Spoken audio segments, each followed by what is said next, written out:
but it's really boils down into that higher calling, something that you do for more than yourself, and that's really wanting to help people. That if you want to help people or make the world a better place, you just have to be in public service. I would say that there was fear, but not doubt, because I know that this is what I wanted to do. So just probably for me, it's really the audacity. This is what Gen Z calls it these days. It's really the audacity to just walk into or do things that you wanted to do.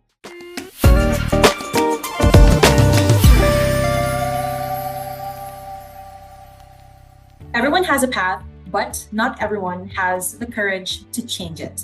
Today's conversation is about growth, reinvention, and the willingness to walk into the unknown, even when things already look stable on the outside.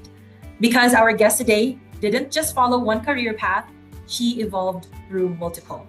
So from becoming a CPA to stepping into law and passing the bar, and then moving into public service, and eventually making a very bold decision to build her own law firm. So Melfie, welcome to the DreamWalk Podcast. I'm really excited to walk through your journey today. Thank you, Andy. That was a beautiful introduction and sort of a prelogue to this podcast. And I'm excited to the things that we're going to be talking about today.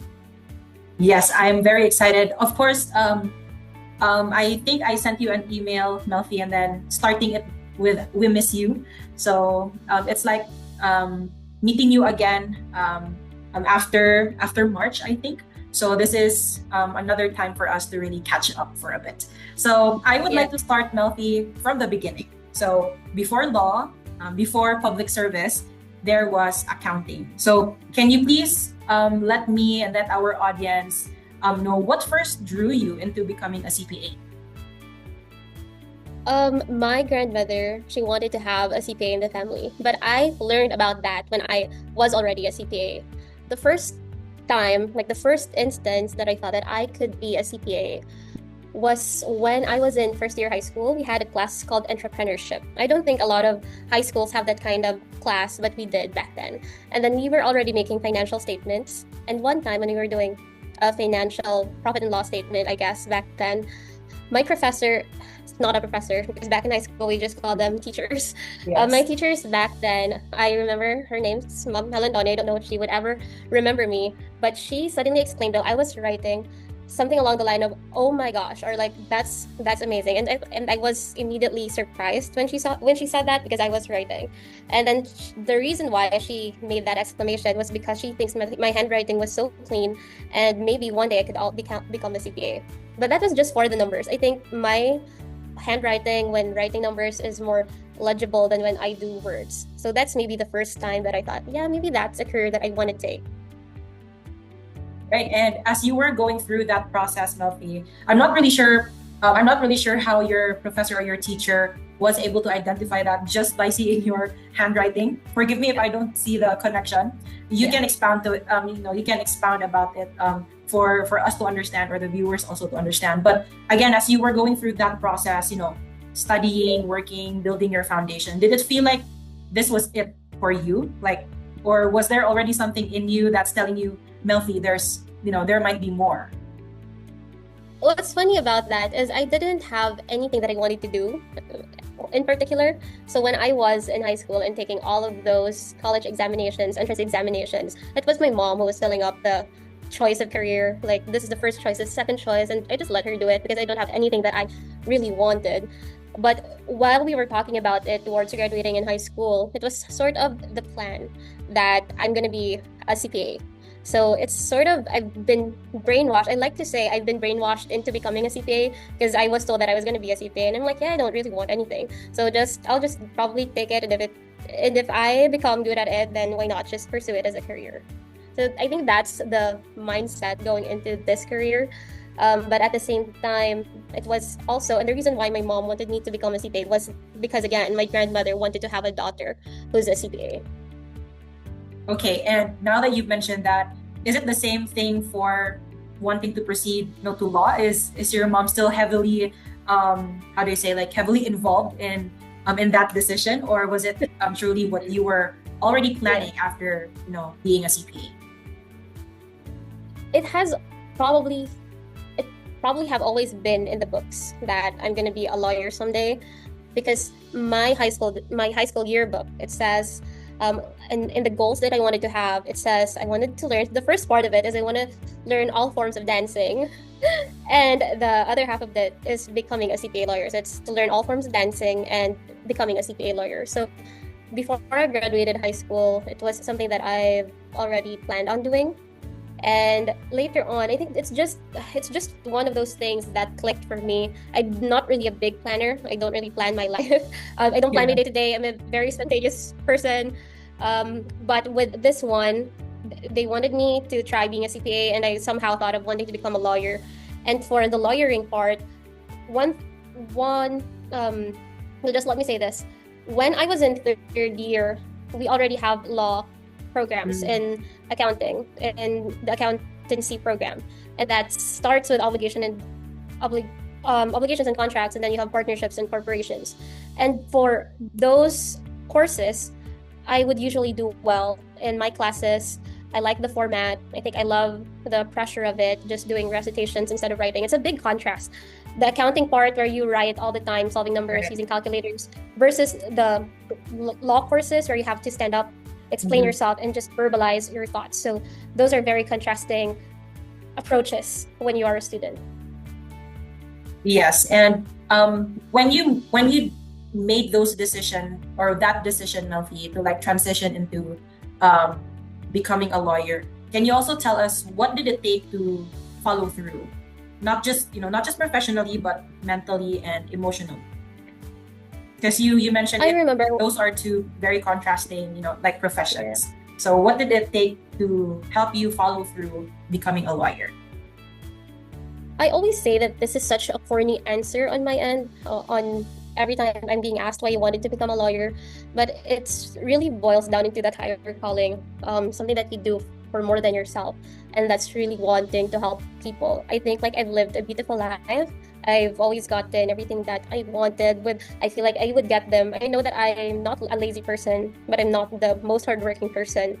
But somehow I always am blessed with the things that I wanted to have or achieve. And the lawyering part, I believe that by becoming a lawyer, I could do more for people than if I were with any other profession that I could be.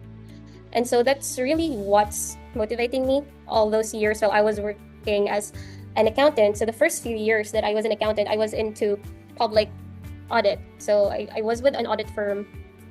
And it was a really challenging time when I decided to become a lawyer, because on the year that I was going to be promoted to senior auditor, that was the time, because I gave myself 2 years.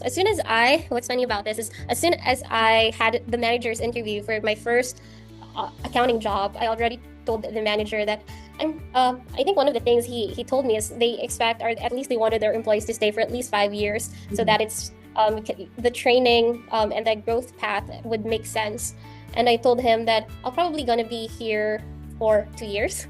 That's what I told him. So it's up to him if he wants to hire me, but that's sort of my timeline. And then I'm going to be studying in law school. But so on that second year, because that was my plan, to just have 2 years of experience in public auditing, and then I was going to enroll myself in law school, I was already a candidate for senior auditor.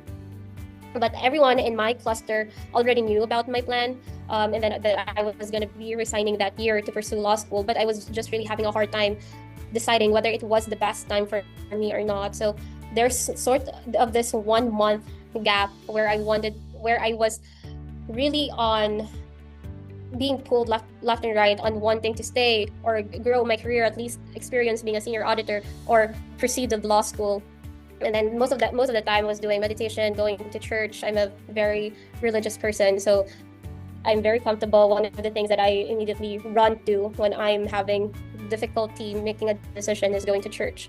But ultimately, I decided that I was going to stay for another year, and that's also influenced by my friends. So when I joined my auditing firm, I really grew close with my colleagues. We call each other batchmates because you're one batch together, and there are like 20 of us, and we would always travel together and hang out on the weekends. We would see each other every day because if there wasn't any work, we would just hang out. So I decided that I want to stay for 1 more year, and that caused trouble for my cluster because they've already finalized the list of their promotees, and we wasn't included in the deliberation because they expected me to resign. Yeah. So, but again, things somehow always turn into my favor. I still got promoted and had another year. And then after that year, it was more solid. There was nothing holding me back. I know it was that year in 2019 that I'm going to be going to law school. And yeah, I traveled to Cebu because that I was looking for a university that's close to my hometown. And that's still one of the top universities. So I decided to enroll myself in University of San Carlos in Cebu. And that's when I looked for a remote job. And that's how I found that. And met Wow. Jeff. Yes, that was when you met Jeff already. Yeah. So before we go ahead and talk about how you crossed paths with Count on That or with Jeff, I'd like to just add, or if I could just say, when you mentioned that when you were being interviewed by a recruiter or a hiring manager at that company, I'd like to say that that's a very good tip for whoever is really wanting to develop their career and really are following a path to where they want to be in their career, is that they need to know what they want. You don't necessarily need to know what you want now, but eventually you will have to decide, or you will have to know what you really want. So in that case for you, you said, okay, so I just see myself staying here for 2 years, and I think there's nothing wrong with that. When sometimes you don't meet the standards that a company is or wants us to have or want their employees to have, sometimes you also need to be firm at, this is what I'm looking for, and it's going to help me develop my career. And that's non-negotiable, basically. So I like that. I like that tip that you said. You should always be firm when you know what you want, and because you have your own timeline. So thank you very much for adding that. I think our listeners, our viewers, are going to agree to the tip that you gave. And now that you're talking about meeting Count on That when you went to Cebu to enroll at a university, can you tell us, that's like a big shift again, but you having the CPA background, I also like to know, how did you manage to juggle everything, like the career that you have and studying for the bar? What made that possible, honestly, is, and I always give credit to Count on That for this, but it was the firm giving me the flexibility to have the time to study. So there were a lot of adjustments that were made so that I could pursue my law studies. One of those things is my schedule. So I was working until lunchtime. So my work hours, I would work from a little early in the morning until lunchtime, because law school classes, they start at 2:30 p.m. So 2:30 until late at night. So the whole morning you can study, or if you have work, you can do work. And that's different for me versus other students who are also employed, because they will have to work like the normal 8 to 5 or 9 to 5, and then go to law school at 5:30. So I was saying 2:30, but that's on the latter part of the year. But on your first few years, most of the classes start at 5:30 to accommodate the professionals who are also in law school. But for me, because I had a different schedule, I still would have time to work, and then a little bit time in the afternoon to study for the cases that are assigned for the day, or anything that I have to read for the day. And another thing is, just if I have any exam weeks, it's so easy for me to take a leave. And it's not even like forward looking, like I have an exam next week, so I need to take a leave. Sometimes if I would have an exam for today, and then I'm just so exhausted because of the mental exhaustion of taking an exam, it's so easy for the leadership to grant me those time to take some rest. If I would say that I had a really tough exam yesterday or last night, I would like to take some rest for today. And the team, Count on That, is very considerate in allowing me to take the rest that I needed. So it's really important to note, and for the viewers here to know, that you need to have, if you're what do they call it, if you're a working student, to have a firm or an employer that accommodates your needs, not only the physical needs with your schedule, but also the mental needs and the emotional needs that you need to accommodate for yourself.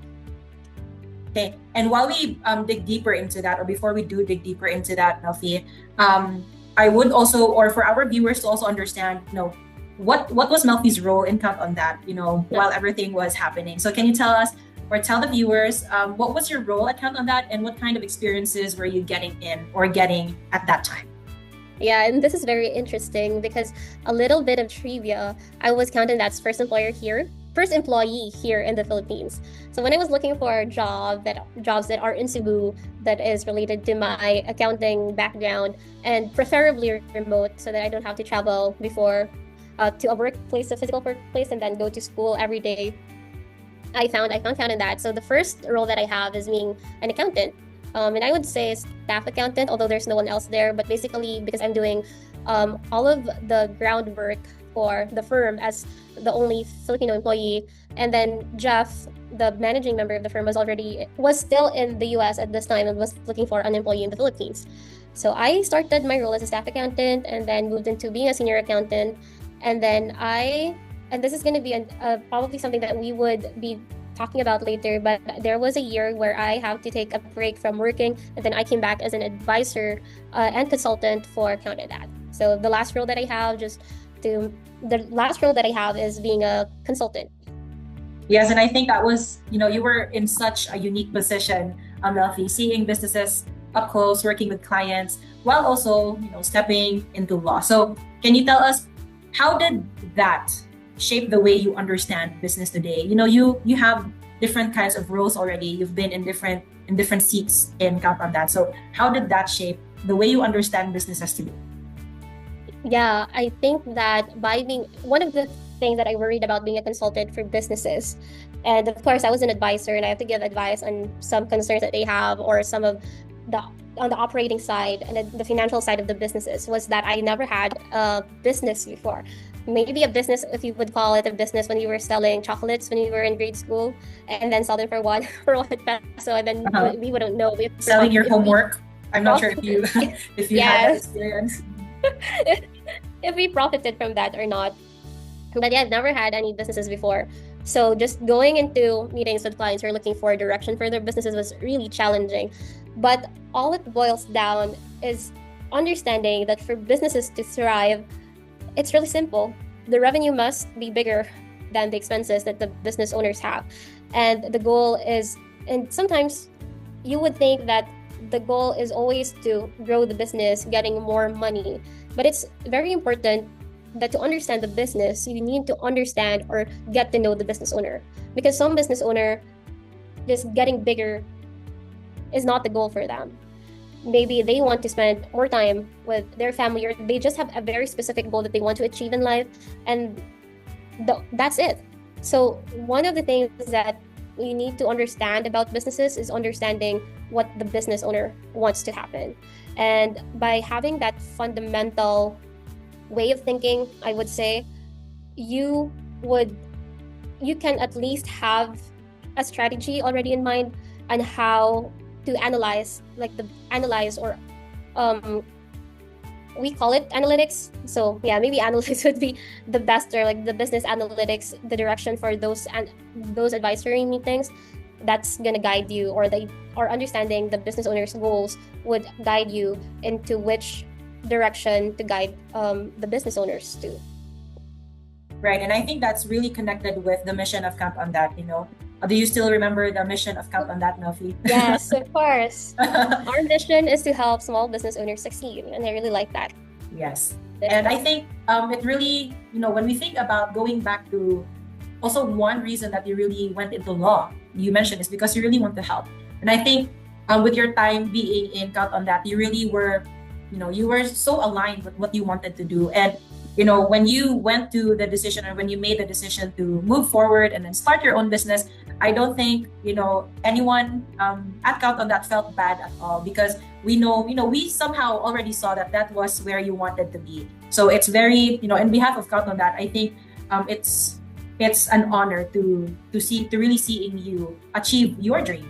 Because although, yes, one of our programs in Count on That is the DreamWalk program. It's not just for clients. So for our audience, it's not just for clients, but we also do it for Count on That's people. So we want to be able to be part of the dream and achieving our contractors or our people's dream. So I would like to stay here, for a moment. And with your time at Count on That, was there any specific experience that really stayed with you? Maybe because you've been having meetings with clients, we've been having meetings with leadership, with people, Count on That's people, and even, I think you had an experience, or you were part of the experience of selling a business, while you were still in accountant. So that's also another experience for you. So can you tell me, was there any experience that really stuck with you and that you are, that you may be able to bring into your next chapter? I feel like being an accountant, that it's really a cumulative experience. What I was able to learn from the time that I was with the firm, and that's more or less 5 years with the firm, I guess it prepared me into the new role that I am right now. So just running my own business. So I mentioned that I was a consultant for the firm, but I was also doing all the other things administratively for the firm. And that's on one of them is sales, so meeting with clients, obtaining and acquiring new clients. Second is the consulting with our clients, just seeing where they are at month to month. And that also applies to my current role right now as a business owner, as a firm owner, just being able to know what to look at, to tell myself that, yeah, I'm still in the direction or in the path that I wanted to put myself into. And then you have the management. I think the only one lacking is when you do have those management meeting where we set the direction for the firm. I've been wanting to do that because that one is really important, and I know that I have to do that so that I would know where I want to get at, what's the overall plan for the year, for the next months, and for the next 5 years. And that's one thing that I haven't done yet and I'm planning to do. It's just really difficult because the business is, or the firm is just starting out. So just have to find time to do that.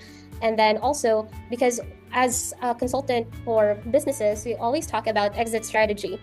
So exit strategy means what is your plan at the end of this business or once you achieve your goals. So it could be wanting to sell the business or wanting to diversify it or wanting to continue growing it and maybe having your kids inherit it in the future. So those are what we call exit strategy. So the exit strategy is for the owner. What do you want to do with the business ultimately? And not all business owners, I think, have that kind of grasp yet. It's always, I want to run a business, I want to build a business, and they're stuck at running the business, but no view of the end of the tunnel. So at least for me, it's one of the things that I was able to employ, or one of the things that I learned from Count, that it's looking at what are my options in exiting my firm or this business. And one of the tips that I learned from working in Count that is not to attach your name on the business, because if one of your exit strategies is selling the firm in the future, it shouldn't be connected to you, because if someone, another person is running it and you have your name on it, people will keep asking then who's Melfie, if my firm's name is Melfie Law. But somehow so now I wanted to talk about, and I'm probably getting myself ahead of this discussion, but the structure of my current firm is I have a law firm and then an accounting firm, and most of the time it's law and accounting practice if you're a CPA lawyer. But I decided that I'm not going to be connecting those two, because for my legal firm or my law firm, I have to attach my name to it. So it's called Cabrillos Law, because your competence as a lawyer will be your main marketing engine to get clients, because it ties with your competence, it ties with your skills, your reputation per se. So that one, you really need to attach your name to that. But my accounting firm, it's called Iloilo Tax and Accounting. So there's no Melfie, there's no Cabrillos. It's just Iloilo Tax and Accounting Services. So it's also easier. I think what my mind ran through when I was thinking about that is when people are looking for an accounting firm, they would just look for accounting firm in Iloilo, and then probably that's one of the first things that shows up. So thanks to Count that for giving me that kind of wisdom in deciding for my businesses, not only at the beginning of the business, but at least giving me the foresight to the end, to the exit of the business later on. Yes, and I think that is really, I'm not sure if that was what you learned from having also, knowing also our marketing consultant, or even Jeff, you knowing that, okay, so if we search this, if people search the best tax and accounting firm in Iloilo, so of course, if your name is Iloilo Tax and Accounting Firm, it's really going to be the top one that's going out in the search engine. Okay, so Want to grow your business but worry your financials aren't strong enough to back it up? Most business owners don't even realize what they're missing until it's too late. At Count on That, we guide you through every stage, from compliance to consulting, so you're always ready to grow, get funding, or sell. It starts with a DreamWalk, where we learn what you're trying to accomplish and design a clear path forward. We offer 3 service tiers: compliance, growth, and freedom. Every tier builds on the one before, so you only pay for what you truly need. Don't stay stuck guessing. Click the link below to schedule your DreamWalk consultation. So now, Melfie, somewhere along the way, again, thank you very much for giving us a little introduction into why you've named your accounting and your law firm as such. But now, somewhere along the way, you also stepped into public service. So can you tell us what drew you into that space? Like, how did the experience also change you? Yeah, that one, I think with what I do, still with my law firm or law practice, it's more litigation experience, but with the public service part, where specifically I am doing litigation, where specifically I'm doing legislation, that one feels more like I am doing something for the people in my province. So one of the things, just in the past week, I have helped authored 2 environmental ordinances. One of those is Climate Consciousness Week for the province, and the other one is Solid Waste Awareness for the province. And then there's also this one is a resolution. It's more like to urge all of the municipalities in our province to have a drug-free workplace ordinance, because recently, so this one's very specific, because recently one of the issues that we faced at the beginning of the year were public officials, specifically those in the barangays, that have been involved in illegal drug operations. So we wanted to have a workplace ordinance to all the municipalities of the province, and that ordinance from the municipality should be adopted by the barangays. That way, that's sort of our measure to make sure that randomized drug testing is allowed and can be enforced among the barangays. So that's one of the resolutions that I helped work with, and then also created the template for so we will be sending out templates for the municipalities on how to send or propose this drug-free workplace ordinance, and then another template that can be used by the barangays to adopt those workplace ordinances by their municipalities. So sort of, this is the template. The only thing that you have to do is to make sure that you change the name of your municipalities, but basically this is the framework, and then submit it, follow your legislative process so that we can implement the random drug testing, so that we address those issues. So on that scale, I feel like I'm more fulfilled as a lawyer on that side of things, the legislation, because you're creating an impact on the bigger scale, and that's really and it feels better knowing that the person that are the people that you are giving an impact to are those that you probably see day to day on where you're at. So that one I'm really happy to be a part of. And definitely one of the things that I learned in public service is that if you want to help people or make the world a better place, you just have to be in public service, because the government has unlimited resources, and then you have all of the mechanisms to put things in place and have the law back you up to make sure that those are enforced and implemented. Yes, and I was going to ask you about how you also feel, Melfie, but you already answered it. So I was going to ask you, it's different when you are an accountant, because you're basically helping one person be successful in a business that they're trying to run. And it's also different now that you're a lawyer, like you said, and it's on a bigger scale now. The impact of what you're doing is actually affecting a bigger number of like a population, basically. So that was what I wanted to ask you, like how you felt, but then you already answered it. So my next question is, having that idea, helping just an individual and then helping a bigger number of people, did that shift how you define success? Did that do you feel more fulfilled? Do you think success is even more when you help a bigger number of people, or is it just the same?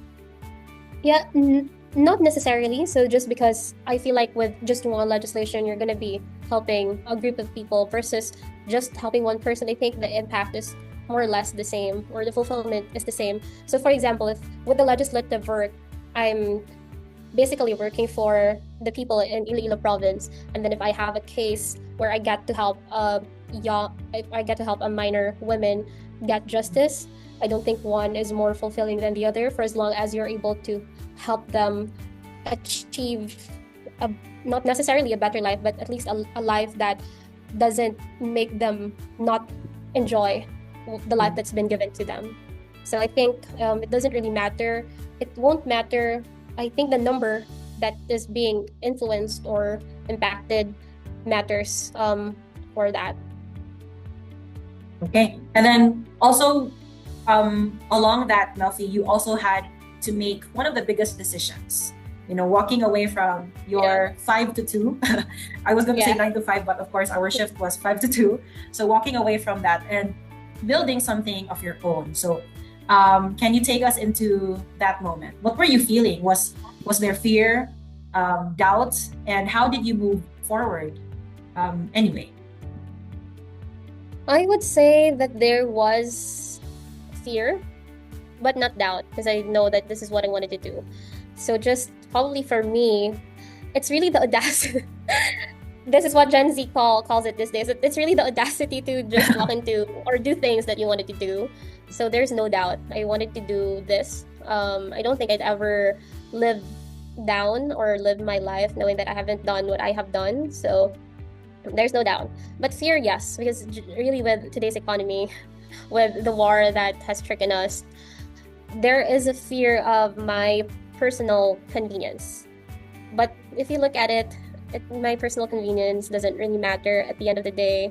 Lucky for me, and I'm at the stage, and one of the things that I told Jeff when I brought this shift to him, like the plans that I was going to do, I was telling him that I'm at the best time of my life to take risks. One, because I don't have a family yet.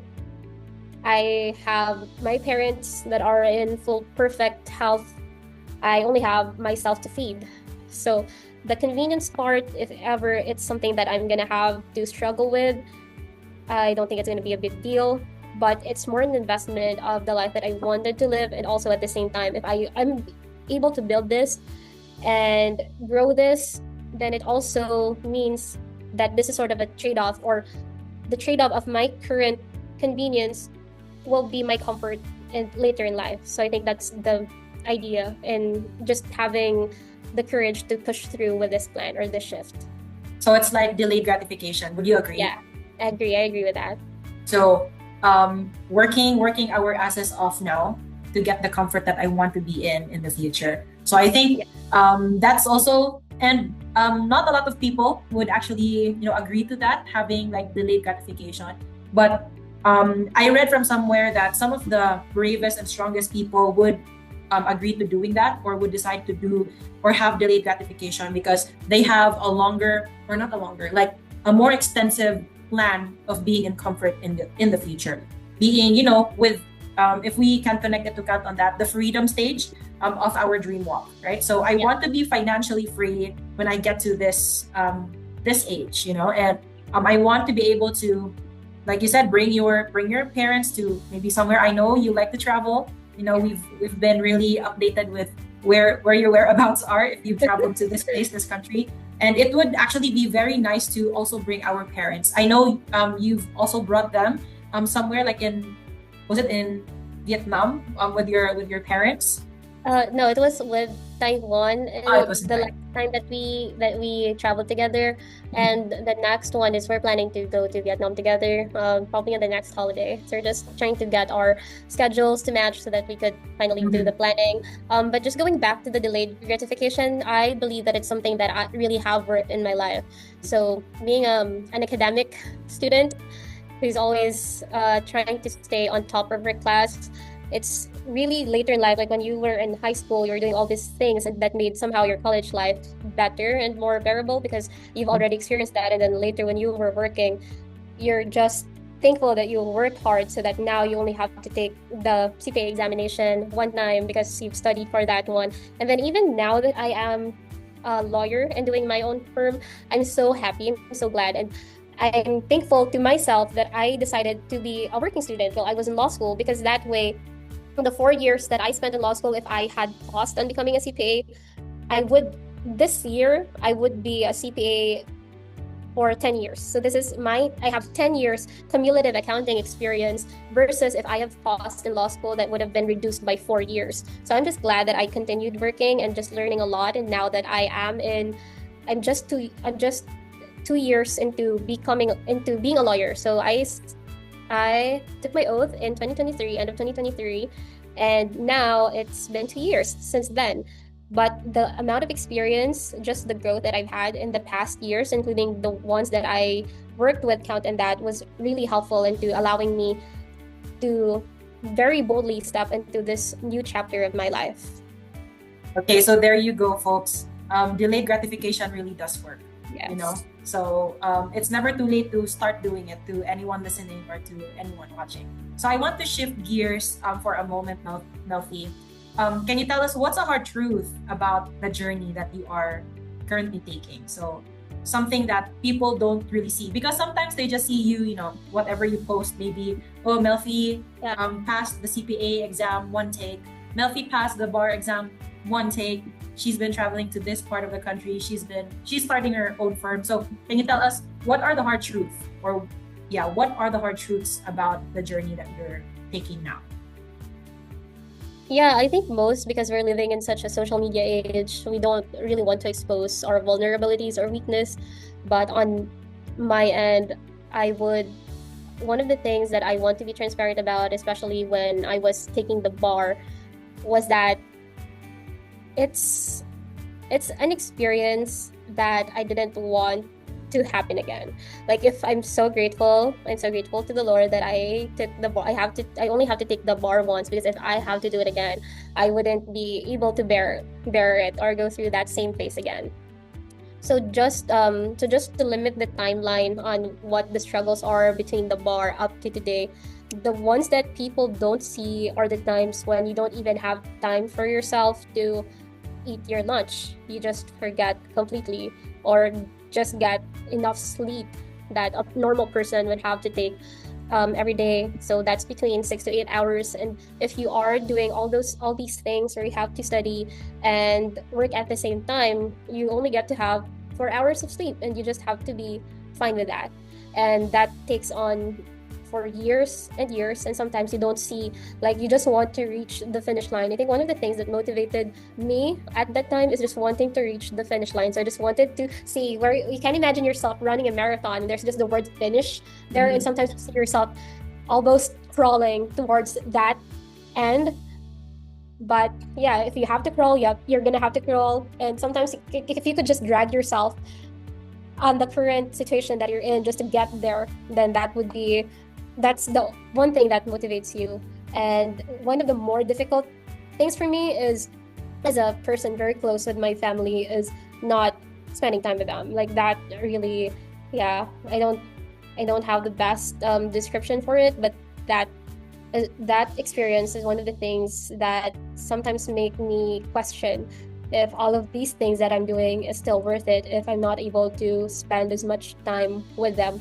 And that's why one of the changes that I wanted to impose upon finishing law school is traveling with them, or spending weekends with them, having lunch with the family, and just spending all of the special events with them. Because while I was in law school, I even have to celebrate my birthday by myself. So it really stings. And now it's and now I don't want to miss any special events with my family. Wow. And I think those are some of the things that you really need to risk. And now I think where you are at now, you can really say those sleepless nights, spending your birthday alone, it really is worth it now. It was all worth it now.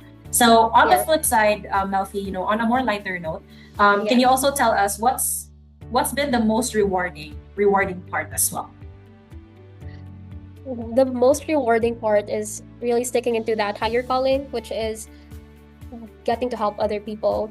So for example, with the work that I do in litigation, so some civil cases, some criminal cases, but really on the criminal cases side, I am just lucky to be on the prosecution side, which means that I get to represent the victims or the complainants. And while the trial process can be very long, you still have the measures to protect your clients. So for example, one of the cases, a very sensitive case that I'm handling right now is the CPS conduct case, and where my client is a minor victim. And while the trial is still ongoing, I get to have a stay away order. So that's sort of a protection order for her, so that the perpetrator or the accused can't be around her for like 100-meter radius in her house and her school and wherever she is. So sort of those things, even if they're just in between trials, it gives them the guarantee to be protected while those trials are ongoing. So since that's what I wanted to do, it's really to help protect people and give them justice, and just seeing that happening in real life for them, that's very rewarding for me. You know what, Melfie, what's also very rewarding for me is to actually know and see. I've told you, when we were celebrating your last days with us, you were one of the very first people who really helped me feel at home with Kat on that. So I think I've told you that part, and it's also very, maybe not rewarding for myself, but it's something that makes me really proud to see that although you have been, the simple gesture that you did for me, and now seeing it like you're helping somebody else, have a better life, or actually be part of something bigger for your community, for Iloilo and Iloilo's people. It's very heartwarming for me, and I know that everybody in Count on That is also going to feel the same way if they get to see this episode when it's out. So I would really say that it's something that really warms our hearts, that seeing you being able to help a bigger population or other people to have a better life. So so I think that was on a heavier part of this episode, Melfie, heavier part of this episode. But I'd like to have a quick reset with you. So I know you're quite familiar with this segment. The segment has a different name for another talk show host, but for the DreamWalk podcast, we're going to call it Rapid Fire. Okay? We're going to have Rapid Fire, and I just need you to just go with your instinct. Okay? So whatever you want to choose. So first is CPA or lawyer? Lawyer. Stability or risk? Risk. Wow. Logic or intuition? Logic. Okay. And the very last is being an employee or being an entrepreneur? Being an entrepreneur. Okay. Okay. Very good. Very good. Thank you very much for answering the rapid fire, Melfie. So now that was just to break the ice, because I think we were getting into a very heavy part of the conversation. So I'd like to zoom out for a moment and ask, when you look at your entire journey, Melfie, can you tell me what ties it all together? What do you think is the glue to the entire journey that you're having now? I would say that because, and I always preface this because this is part of my identity, but I'm really a spiritual, religious person, and I am a Christ follower. So most of the things that I do is really tied with what is the purpose or what is my mission here on earth.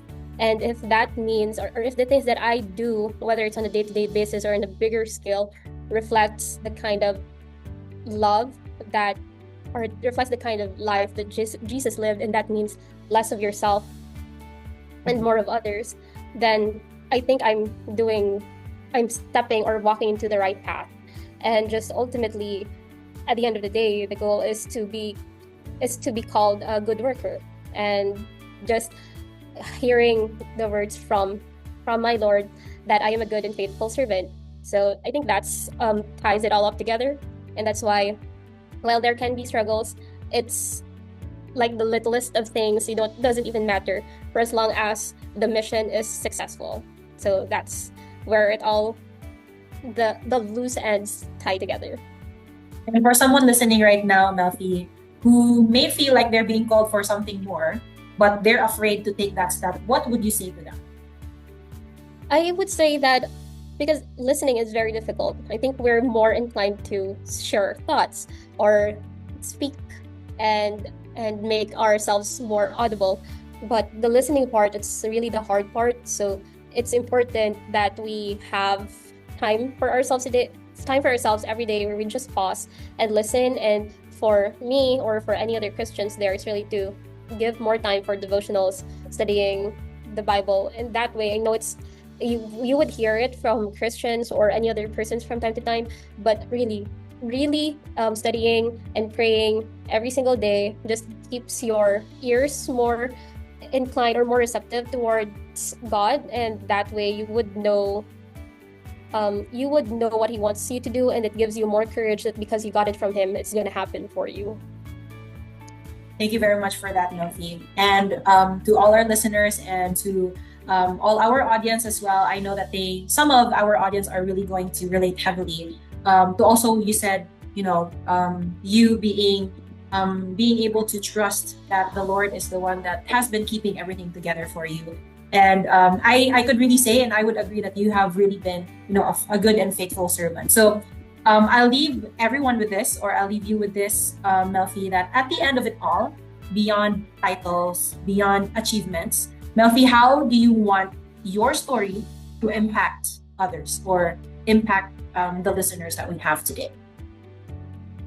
I'm not sure if I will really want to impact anyone because I always say that I just live my life and stay true to what sort of my purpose is.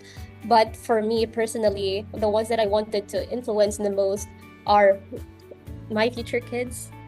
So if they see this and this is not getting emotional, and they get somehow inspired with it, then I'm good at it. Okay. Melfie, thank you very much. Thank you for sharing your journey with us. I would offer you a napkin or a tissue, but I couldn't. So feel free to have one if you have one available.